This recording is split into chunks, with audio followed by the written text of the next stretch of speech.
Alors maintenant, on va attaquer une partie, on va parler de JavaScript asynchrone. C'est un joli mot qui peut paraître compliqué, mais qui veut juste dire différer dans le temps. C'est faire des actions qui vont être différées par rapport à un fil d'exécution. Donc JavaScript, ça va avoir un fil d'exécution, c'est-à-dire que ça va exécuter, si vous mettez des fonctions les unes à la suite des autres, donc ça va exécuter les unes à la suite des autres. Ça va vraiment exécuter un code de haut en bas. Pareil si vous avez des boucles, des conditions, etc. Et donc asynchrone, ça veut dire que ça va être différé dans le temps. On va pouvoir lancer des fonctions, on va pouvoir exécuter des choses dans un temps différé par rapport au fil d'exécution classique. Donc par exemple ici, on va enlever le formulaire, on va enlever tout ça, d'accord? Donc ça c'était tous nos événements. On peut les enlever, on va se rouvrir notre console et on va voir les deux méthodes de base plutôt simples pour faire de l'asynchrone qui vont être setTimeout et setInterval. SetTimeout va permettre d'exécuter quelque chose au bout d'un certain temps. SetTimeout, donc au bout d'un certain temps. Donc comment ça va se présenter? Ici par exemple on peut faire setTimeout, c'est une méthode qui est directement intégrée en JavaScript. Ça va prendre deux arguments, donc ça va prendre le premier argument qui est ce qu'on a envie d'exécuter, une fonction qu'on va exécuter, et second argument c'est le temps qu'on va attendre avant d'exécuter cette fonction, d'accord? Donc là par exemple je vais mettre une fonction présentation, parce que voilà, tac, j'ai pas trop d'imagination, et ici on va mettre le nombre de millisecondes, d'accord? C'est en millisecondes, attention, donc ça fait 2 secondes ici. Ok, donc au bout de 2 secondes, je vais exécuter présentation. C'est ça que c'est en train de dire juste ici. Présentation, il faut créer notre fonction, on va la créer juste en dessous. Fonction présentation, hop, hop, et on va loguer hello world, tac, nickel. Et regardez, on attend, et hop, on a eu le hello world qui est apparu juste ici. Ok? Donc on peut actualiser si vous voulez, hein. Hop, on actualise et ça va relancer exactement la même chose.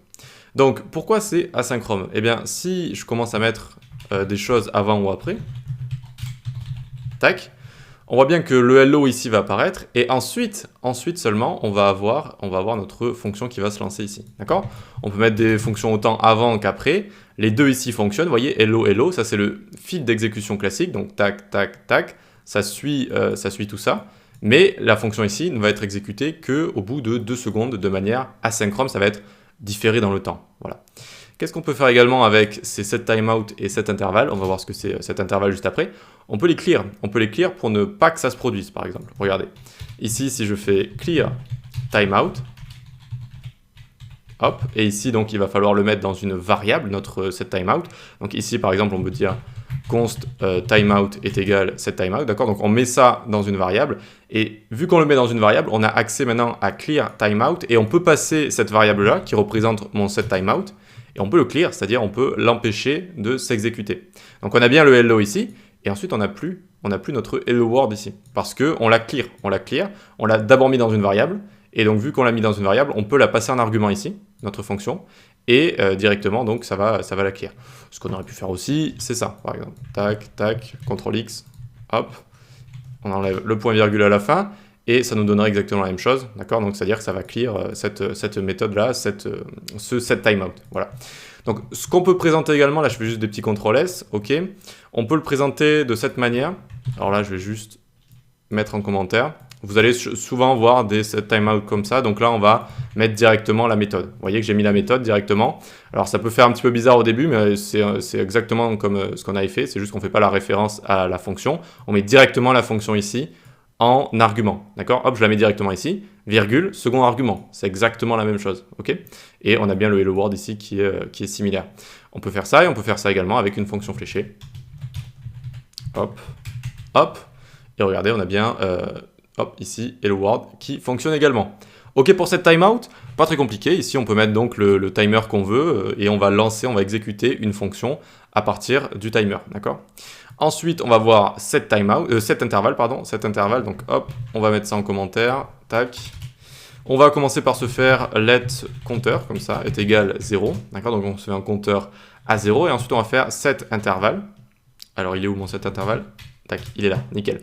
Et donc, ça va être exactement le même principe, c'est-à-dire qu'on va avoir une fonction en premier argument, qu'on peut l'appeler incr, comme increment par exemple, toutes les 1 seconde. Et donc, setInterval va se lancer toutes les secondes, alors que setTimeout va se lancer une seule fois après le délai qu'on aura mis ici. D'accord? Donc, setTimeout une seule fois, setInterval, ça fait un intervalle, donc ça se répète, répète, répète.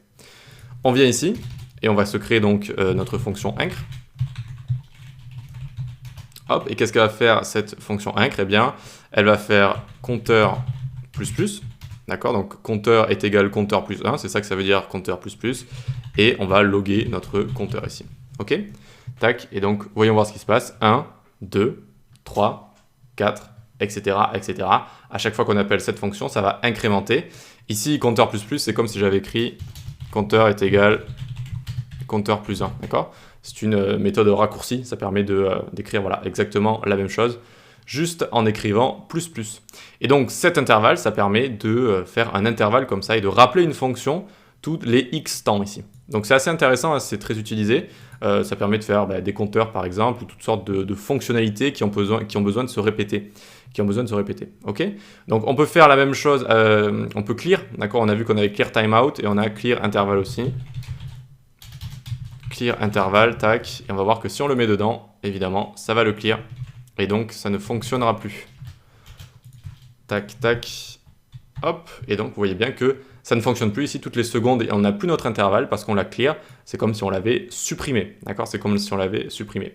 Ok pour ça, donc deux méthodes assez sympas pour faire de l'asynchrone, pour faire des exécutions de fonctions dans le temps, au lieu de suivre le fil classique de notre exécution JavaScript.